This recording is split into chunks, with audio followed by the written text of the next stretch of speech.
سال آمادگی کا سال ہے، تیاری کا سال ہے۔ کس کے لیے تیاری؟ کس کے لیے آمادگی؟ استقبال کے لیے۔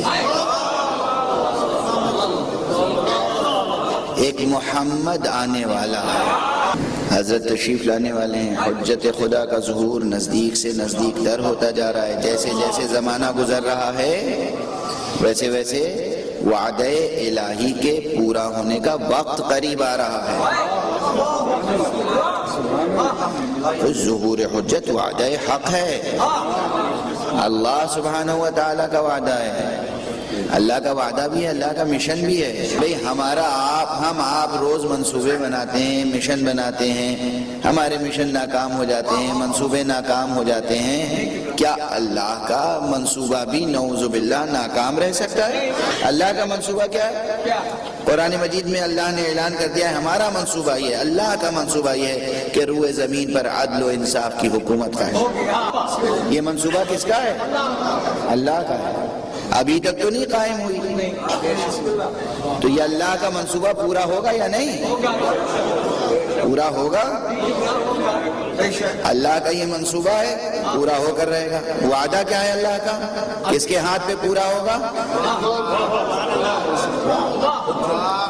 کس کے ہاتھوں میں پورا ہوگا؟ نبی خاتم کی جان۔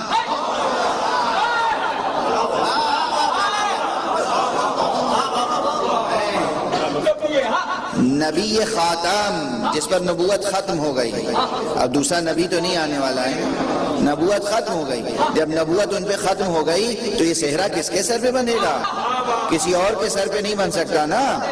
اب یہ صحرا پورے روئے زمین پر عدل و انصاف کی حکومت قائم ہو جائے، یہ صحرا اب عیسیٰ کے سر پہ نہیں بن سکتا، اب موسیٰ کے سر پہ نہیں بن سکتا، اب ابراہیم کے سر پہ نہیں بنے گا۔ بنے گا کس کے سر پر؟ نبی خاتم کے سر پر۔ نبی خاتم کے سر پر بنے گا تو کیسے بنے گا؟ تبھی تو بنے گا جب ان کا دل کا ٹکڑا، ان کے دل کا ٹکڑا، ان کا جزو وجود، ان کی جان، ان کا نفس، ان کا جانشین، ان کا فرزند، ان کی ذریت سے آ کر کوئی عدل و انصاف کی حکومت قائم کرے گا، اور عیسیٰ اس کے پیچھے نماز پڑھیں گے۔ عیسیٰ گواہی دیں گے کہ یہ صحرا محمد کے سر پہ بندھے گا، عیسیٰ کے سر پہ نہیں۔ تو آج منصوبہ الہی کو پورا ہونا ہے، وعدہ الہی کو پورا ہونا ہے۔ وہ وعدہ الہی پورا کب ہوگا، کیسے ہوگا؟ وقت نزدیک آ رہا ہے، بہت نزدیک آ رہا ہے۔ بہت سی علامتیں ظاہر ہو چکی، بہت سے آثار سامنے آ چکے۔ اب ظہور کا وقت نزدیک آ رہا ہے۔ اب حدیثوں میں ایک بات کہی گئی ہے، وہ ہم سے اور آپ سے متعلق ہے۔ خود حضور اکرم صلی اللہ علیہ وآلہ وسلم سے روایت ہے، آپ نے فرمایا میرے بعد میرے 12 جانشین ہوں گے۔ دیکھیں یہ 12 جانشینوں کی روایت تو صحیح بخاری میں بھی ہے، صحیح مسلم میں بھی ہے، لیکن بعد کی تفصیل دوسری صحیح کتابوں میں، وہ بھی انہی کتابوں میں۔ البتہ تمام کتابوں سے سمیٹ کر نچوڑ آپ کے سامنے پیش کر رہا ہوں، الگ الگ جسے حوالہ چاہیے وہ آ جائے، یہ طالب علم سب کو صفحہ 70 کے ساتھ حوالہ دے دے گا۔ حضور نے فرمایا میرے بعد میرے 12 جانشین ہوں گے، ان میں کا پہلا علی ہوگا، آخری مہدی ہوگا، اور وہ طویل عرصے تک پردہ غیب میں رہے گا۔ اتنے طویل عرصے تک غیب میں رہے گا کہ مومنین میں سے بھی اکثریت کے دلوں میں شک پیدا ہو۔ مومنین جو اپنے کو مومن سمجھتے ہیں ان کے دلوں میں بھی شک پیدا ہو جائے گا۔ ہم دیکھتے ہیں بہت سے آتے ہیں جوان، بوڑھے، بزرگ، مغربی تعلیم یافتہ، ارے یہ کیسا وعدہ ہے، آخر کب پورا ہوگا مولانا؟ دیکھیے اتنی علامتیں ظاہر ہو گئیں، ابھی تک تو تشریف نہیں لائے۔ اچھا کیسے یہ بات سمجھ میں نہیں آتی، اتنی بڑی دنیا پہ تنہا کیسے حکومت کر لیں گے؟ شک کی بھی قسمیں ہیں، کبھی اصل جو وعدہ ہے اس میں شک کرتے ہیں، کبھی یہ شک کرتے ہیں کہ ظہور فرمائیں گے تو ایسی اتنی بڑی حکومت اکیلے چلائیں گے کیسے ہیں؟ طرح طرح کے شک پیدا ہوتے ہیں. اگر ان شکوک سے بچ گئے، انما المؤمنون الذین آمنوا باللہ ورسولہ، مومن تو بس وہ ہیں جو اللہ پر ایمان لائیں اور اس کے رسول پر، ثم لم یرتابوا، اس کے بعد شک نہ کریں. ماضی میں جس نے شک کیا ہم اس کو بھی مردود کہتے ہیں، مستقبل میں جو شک کرے گا ہم اسے بھی مردود کہیں گے. وعدہ الہی پر شک، وعدہ مصطفیٰ پر شک کیسے ممکن ہے؟ وعدہ رسالت مآب صلی اللہ علیہ وسلم.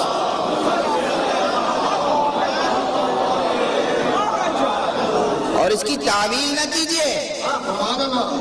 بہت سے حضرات تعویل کرتے ہیں کہ یہ اصل میں ایک علامتی نام ہے، کوئی جس کی خودی پہلے نمودار، وہی مہدی وہی آخر زمان. نہیں، ایسا نہیں، ایسا نہیں. یہ نہیں کہ جو چاہے مہدی بن جائے، یہ نہیں ممکن ہے جو چاہے مہدی بن جائے. حضور نے کہا وہ میری ذریت سے ہوگا، وہ میری فاطمہ کی ذریت سے ہوگا، وہ میرے بیٹے حسین کی نسل سے ہوگا، اس کا نام میرا نام ہوگا، اس کی کنیت میری کنیت ہوگی. اتنی علامتیں بیان کر دی ہیں. ایک جواب آپ کو یاد ہوگا، آپ کو وہ جواب یاد دلا دوں اور پھر آج کی یہ بحث مربوط کر دوں. اکثر لوگ پوچھتے ہیں کہ جناب آپ امیر المومنین حضرت علی ابن ابی طالب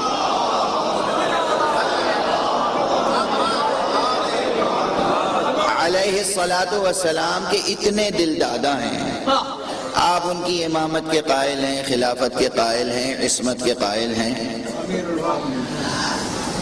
آپ بتائیے اگر ایسا ہی ان کا مرتبہ ہے تو ان کا نام قرآن میں کیوں نہیں ہے؟ یہ سوال عام طور پہ ہوتا ہے، کبھی کبھی ہمارے بچے بھی کرتے ہیں.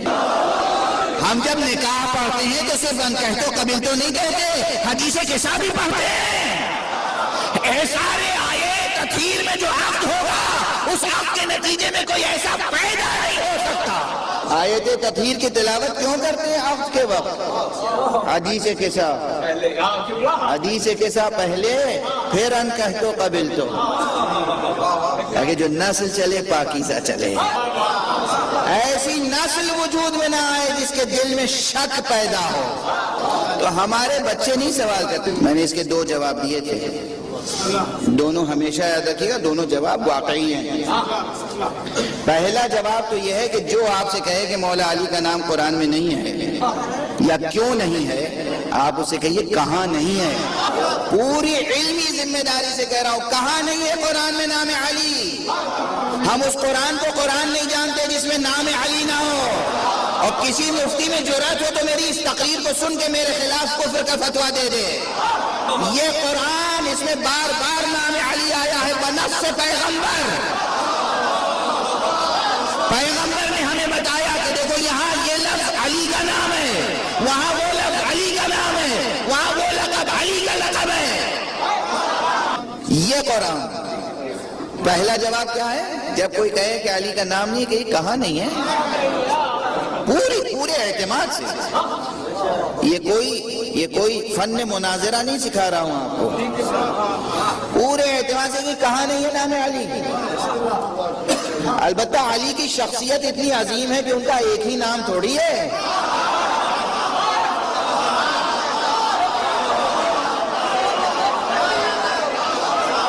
شخصیت اتنی بڑی ہے کہ اس کے نام بھی ہزاروں ہیں.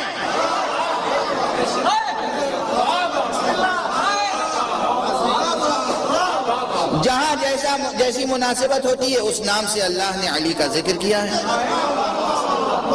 اور خود امیر المومنین علی ابن ابی طالب علیہ السلام کا نام لفظ علی کے ساتھ بھی قرآن میں موجود ہے. مگر یہ وہی سمجھ سکتے ہیں جو قرآن سمجھ سکے.